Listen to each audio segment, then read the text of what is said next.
Welcome back to the WHHI News. Joining me now is Brenda Shaw with the Lowcountry Food Bank. She is the Chief Development Officer. She's here to tell us about a program that helps to supply food to children up to age 18 during the summer months called the Summer Break Café. Tell us about it, Brenda.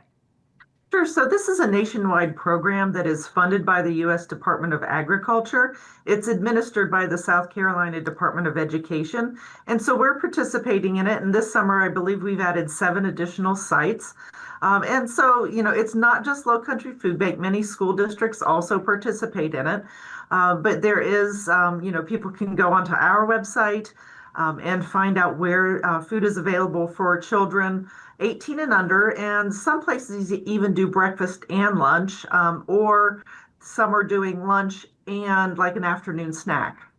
Well, you mentioned the age range there, up to age 18. Accessibility, I know, is a big issue. Talk about the kinds of places where those, locations will be so young people will have access to the cafe.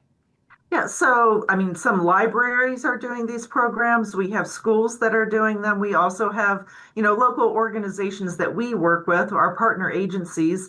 Some maybe Hope of Beaufort, some local organizations that people will be familiar with in the Hilton Head area. I think you may have mentioned it, but again, just to repeat for people, how do they find out about the locations? What's the best thing to do?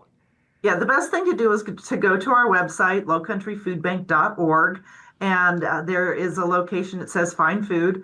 And then also on our blog is an article about the Summer Meals Program. Let's talk about food insecurity in our area or the communities that you serve. How are things looking these days? Yes, so Feeding America came out with new statistics in May of 2025.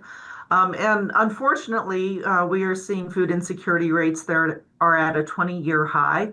In Beaufort County alone, there are 23,600 individuals who are considered food insecure.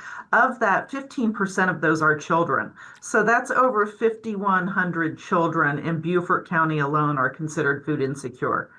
So it is a problem, and the problem is growing. Can you talk about where your food is prepared? Some people might not know that. Yeah, so in our Charleston facility, we have a production kitchen that does over 1,000 meals a day. And so then those meals are prepared and, they're sealed in containers, kind of like microwave meals that, you and I can get at the grocery store. And then we deliver them to the meal sites. You serve how many counties in total, Lowcountry Food Bank? We serve the 10 coastal counties of South Carolina, and that's about a 900,000 square mile location. And in all honesty, the food insecurity rate is now above 200,000 people for the entire 10 counties that we serve. That seems incredibly high to me, but you and the people with Lowcountry Food Bank see this firsthand with individuals, do you not? That without you being there, food insecurity sounds like a nice way of saying they would be very hungry. But you see that one-on-one, don't you?